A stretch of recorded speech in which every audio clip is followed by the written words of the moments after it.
The Chicago Bears get some more defensive line help as they sign Andrew Billings, defensive tackle, to a $3.5 million deal for 1 year. What's going on, guys? I'm back with another Chicago Bears free agency update video, which I'll be doing anytime the Chicago Bears sign a free agent. Free agency is still going on. Obviously, it's going to be going on until the season starts. So whenever the Bears sign a player, I'll be sure to give you guys my thoughts and my reaction to that signing. And yeah, we got some D-line help, okay, which I'm pretty happy about. It's a value signing. It's a 1-year deal, so it's not like a big investment. It's not a star name, big name player that many people will know about. But I actually knew about this guy because my friend is a Raiders fan. And I remember watching a game with him last year in which he was talking about this guy making a couple plays during that specific game. I think it was against the Patriots, maybe. I forgot which team they were playing, but there was a point last year where I was watching that game and he specifically brought this player up. And it's a guy that some Raiders fans thought was a pretty underrated part of their defensive line last year, and a guy that's actually known as a run stuffer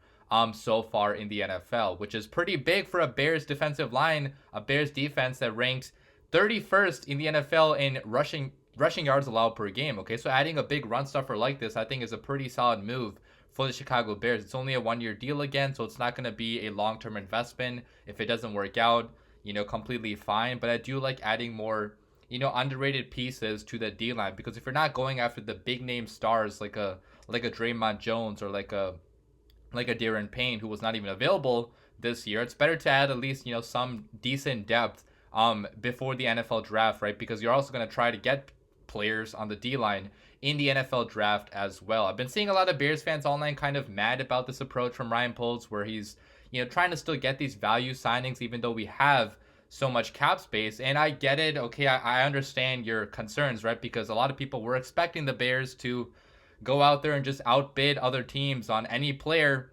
And they could have done that if they wanted to, but it does seem like Ryan Poles is still trying to match value with the talent and with the scheme, right? Like, he's not trying to overpay guys too much, which, I get it, okay? I know a lot of Bears fans will be mad about that, but long term, that probably is the right way to approach things if you do draft really well, okay? And that's going to be the key thing here. We have to draft really well for this strategy to work, but that's how every Super Bowl team is built, primarily through the NFL draft. So I'm personally not going to be completely mad about, I guess, staying clear of like a Draymond Jones or like a Mike McGlinchey, even though I would have liked to see a signing like that. And we still can't sign a player like that because there's still guys out there available, like a Yannick Ngakoue or, some other guys on the O-line that are still available to sign, and we have $42 million to spend, so we can still sign these guys.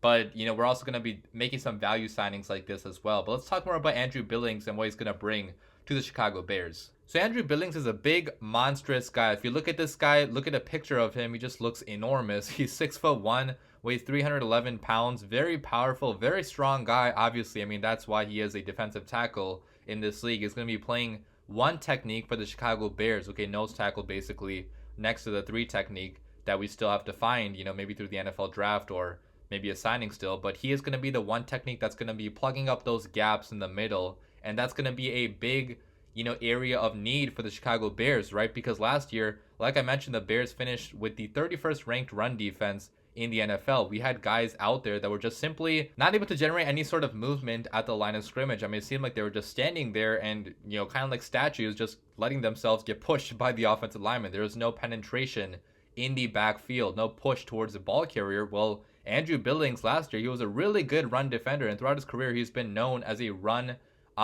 defending, gap plugging defensive tackle, a classic fit at one technique in a 4-3 defense. If I read you guys his stats, so there's nothing special on his stat sheet, right? Because he is known as a run defender, basically. So the pass rushing is not really going to be crazy. He's not a really good pass rusher. Doesn't get too much explosion, but he did actually have 2.5 sacks back in 2018. 1 sack last year. He actually generated 10 pressures according to PFF, had 7 hurries too. So definitely his best pass rushing year actually of his career last year, but still not like a really good pass rusher. But you're not going to need to be that one technique, okay? You're going to have to be the gap plugging run defender that we need on this defense. So not too concerned about his lack of pass rush. But if you look at his run defense, okay, according to PFF, he actually had 22 run stops last year, which is when, he's the primary guy bringing the ball carrier down. And he stuffed runs at one of the highest rates in the NFL. He played 261 run defending snaps and did pretty well, against the run on that Raiders defensive line. So you can tell, guys, throughout his career, again, not a very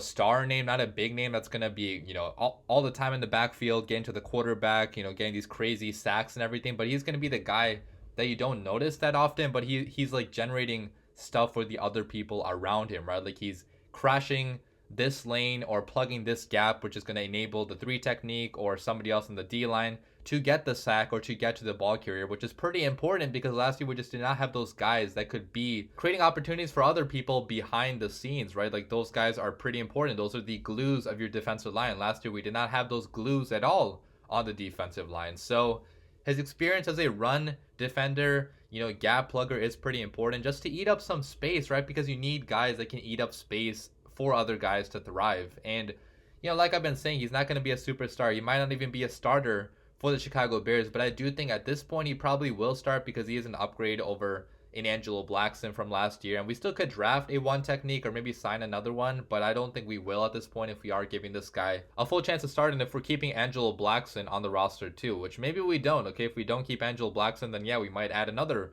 1 technique. But I think this guy, may be good enough to start given his success in run defending last year and given how bad the Bears defense was in run defending last year. And last thing about him, he's 28 years old, so he is on the older side. He's not going to be, breaking out at any point. Like he is what he is at this point. He's probably not going to be a long-term player for the Bears, but if he can be a really good player this year for 1 year while we try to draft a 1 technique or sign 1 long-term maybe next year, I think that would be a good signing still by Ryan Poles, having a guy in here to at least help out our defense for this current season. So let me know what you guys think about the signing down below in the comments. It's not a very flashy name, not a very big one that a lot of people again are gonna know, but these are the type of little signings that go unnoticed until you have the game start and you see this guy doing the little things behind the scenes, the dirty work behind the scenes that are helping the Chicago Bears have a better defensive line and a better run defense too. So overall, pretty big fan of the move. Can't say anything else much about it because it's only a 1-year deal on an older player. So hopefully the Bears still sign more guys to the D-line, maybe add another edge rusher because we do need some more edge help still. We only have 1 edge guy, DeMarcus Walker, who's also playing 3 technique possibly too, switching between 3 technique and defensive end. We're probably going to draft an edge too though. Like the edge rusher class this year is pretty decent. There's a lot of guys that ran crazy times, on their 40-yard dashes, really athletic freaks at defensive end, but the Bears also have a need at offensive line on the right side, so we maybe can't go D-line with the first pick. But regardless, the Bears do have a lot of picks in the top 100, so the roster is going to get better still, guys. Like, don't completely freak out yet. I think the Bears already, with their signings so far, have improved the roster significantly, adding a guy like DJ Moore at number 1, adding Tremaine Edmonds, adding, Nate Davis, adding TJ Edwards too. So I'm seeing a lot of people mad, so far, but I'm personally a fan of what Ryan Poles is doing. Hopefully he does even more as the offseason, progresses. But let me know what you guys think about this in the comments down below. As always, bear down.